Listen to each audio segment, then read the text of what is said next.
Hello, welcome to VLD Photography. I'm a photographer in Swindon and I've been doing photography for over about 10 years now. I go out every day and I practice with little things. So at the moment I've got this Sophia that I've been practicing with, and I'm going to go to the park with a friend and capture the Sophia whilst I'm out there, and we'll show you what I capture when I capture it. Alright. Hello, I've come to the park today to do some photography. I've been playing with my ball, my Sophia, and I've been practicing. I'll show you, hold on a minute.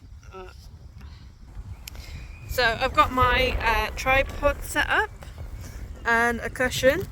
I've been dropping it onto the cushion to capture it in between dropping, and I've been getting quite a few good shots. It's a bit of a tricky process because I realised I had to try and drop and press the button at the same time, which takes a lot of patience. So in order to do that, I had to sort of labour my breathing so that I could be less anxious, because I felt my anxiety sort of making me shake a little bit. So I put on some music on my headphones and I calmed myself down listening to some meditation music just for a few minutes whilst I did the photography, and it helped me align the shots a bit better. It was still a bit frustrating because sometimes it didn't work and I'm like, oh, for God's sake, this is not working. But no, I've managed to get a few shots. Hold on, I'll see if I can show you on the camera. Yeah, so I'll see if I can show you on the camera. That's you can't see it too clearly. I can see the reflection on my phone, so that's the settings I had it on. I'm going to try it on different settings, try different light sources, but yeah, this is just what I've been playing around with, and then I'll go home and try and edit them. But yeah, just been having fun. I felt I've done a learning curve today. Rather than try and be quick and look around at things, I've sort of slowed myself down, just practiced one shot over and over until I got a good shot. But I feel it's still not good enough, so I think I want to try and practice some more, but it'll come in time. I naturally just want to get this shot. But yeah, I've been having fun doing this, and it was good listening to the music, and it helped me from because there's a few people in the park. I could hear voices and it was just too much, so I thought if I put my headphones on, silence out the people, I can focus properly on what I'm doing, and I managed to capture some things. But yeah, just felt yeah, it helped me calm myself down, and I captured a few things. Obviously I'll show you the results when I've edited them, and I'll put this video together and I'll hopefully show you at the end. And then yeah, I've just been doing that. So thank you for watching, and I hope you enjoy this, and I will see you in the next video. So I'm back at home now. Now I'm about to transfer the images from my camera onto my PC. So I'll just show you how I do that. Files here. I've got quite a few files. I think I went to the different file first because I know I captured more than that. So that's my first file. It's got a few other images in there. So I will go to the ones I took today. I do need to sort this out, but I will sort this out after the video, and I'll go straight to the ones that I captured today. I can sort of see where I need to get into the habit of making bookends for my photography, but I know where it stops and starts and where they've changed a little bit, but yeah. So I will show you the photography. So Yes, there we go. So I captured my friend out in the I've got some portraits of him. I will show you in a minute. So I'll just drag them across and then I will show you. So just put them onto my PC. Copying them over. It will take a few minutes and just transfer them over. And then I'll show you in a minute. I'm not going to show you edited them because I edit them on my phone and I can't capture the editing on my phone and do the video at the same time. But I will show you the results of them afterwards, and I'll show you on here. And then yeah. Anyway. Hello. So yes, I've transferred them over onto the PC.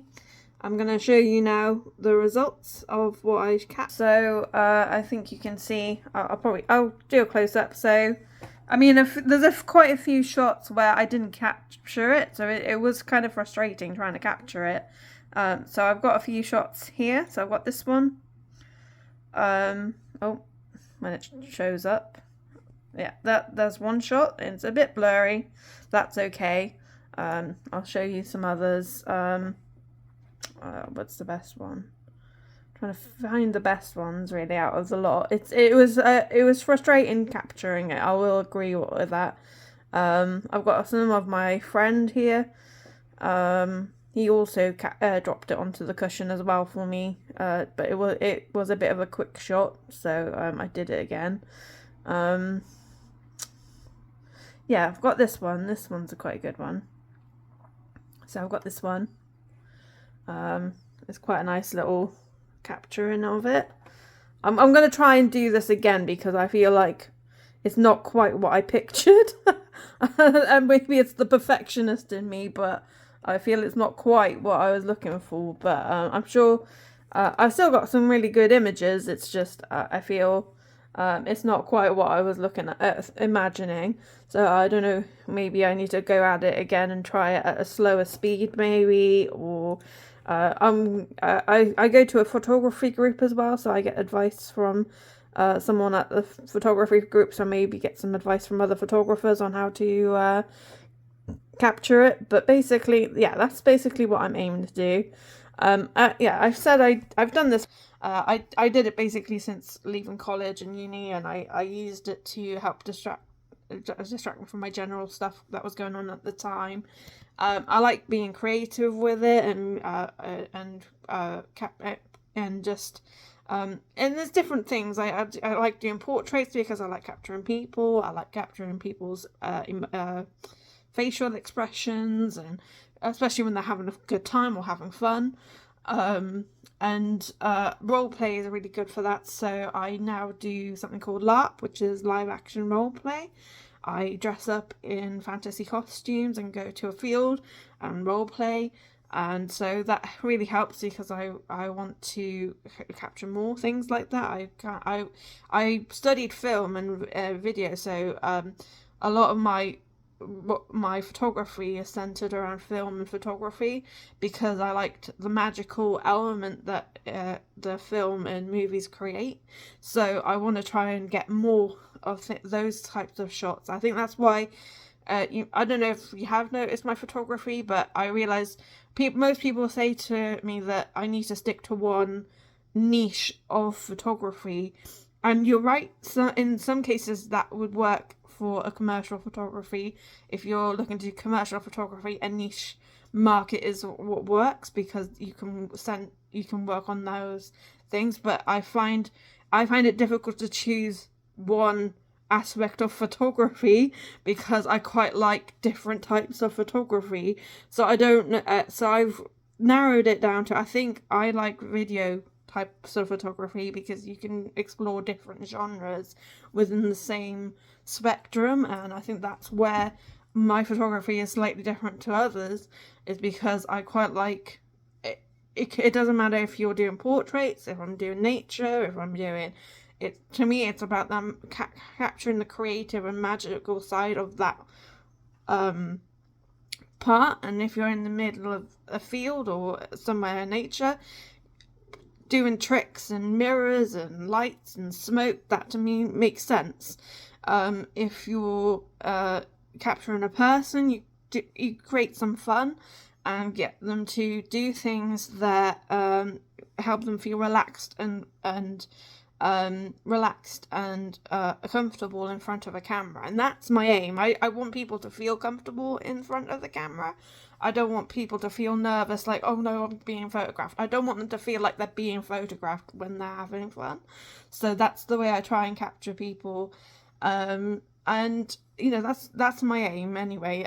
I'm new, and so if people are worried, oh no, she's going to be a horrible photographer, in experience, maybe, because there are some things I haven't done yet that I would be nervous of doing, and I feel would need someone, like another photographer there just as a backup.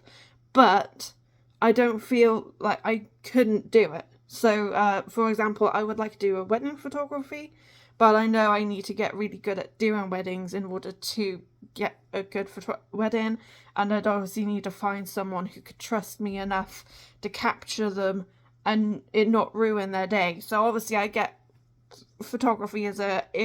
wedding photography is a hard one because you want to get it right, and you want to get it right on the day. And where normally I'm creative, I'm not sure if I could be creative within a wedding scenario. So I don't know whether to set up a wedding scenario and capture it that way, or see if there's somebody willing to invite me to their wedding and capture it. But I understand if that would be a bit of a ask. So I'm trying to think of how else to do it. So maybe, because I'm thinking more of the video side of things, maybe I could rent my own wedding dress eventually and get somebody to dress up in a wedding dress and just play around in a wedding dress. That might be something I could do, and go from there. And that would be something that I would try and do. But I suppose, so yeah, it's a role play, magic, trickery, lights. I am inspired by photographers such as Peter McKinnon, and there's a few others. I can't remember the names. That's really bad. I do watch the videos. I do watch them, but I can't always remember the names. I also quite like Ted Forbes and Anne,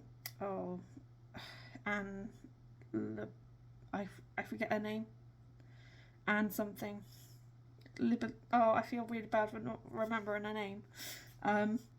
Yeah, there's somebody, Anna Lebanon, something like that. I apologise if I'm not describing it right. Anyway, I'm a fan of a woman named Anne who does a lot of photography, and has done a lot of photography for Vanity Fair. And yeah, I was inspired by them. I was also at college. I was inspired by an older photographer named Ouija, who captured crime scenes and captured old crime scenes, and was a bit of a detective as well. And I quite like that side of things as well. I don't want to be a detective. I don't want the stress of being a detective, and I would never want. This is why I had to think about this. I didn't want to do forensic because I worried that seeing something in reality would be quite disturbing. But the idea of creating a scene and pretending somebody's was a little bit different. So I quite liked. I liked the I watched a video not so long ago about how they created old horror films and just the idea of creating a scene in order to get that shot was more fascinating to me than somebody going out and doing it and me capturing that bit. That bit would be horrible, but actually going out and being creative with it sounds to me like a bit of fun, and I would love to do a roleplay horror film photography bit, but I need to find a group of people willing to help me do that. But this is where I'm at, and I love doing photography and going out and capturing different things, and it's what I do in my spare time. And I work as a social care worker at the moment, and I have fun doing that as well. But this is something I like doing on my days off, and if people would like to help me capture a film or do some videos, whatever, I would be I'd like to hear from you guys. Anyway, I'm gonna go now. I'm gonna show you the images at the end, and I'll see you in another video. Anyway, thank you for listening. I hope you watched this and I hope you enjoyed it, and I will see you in another video. Thank you. Bye.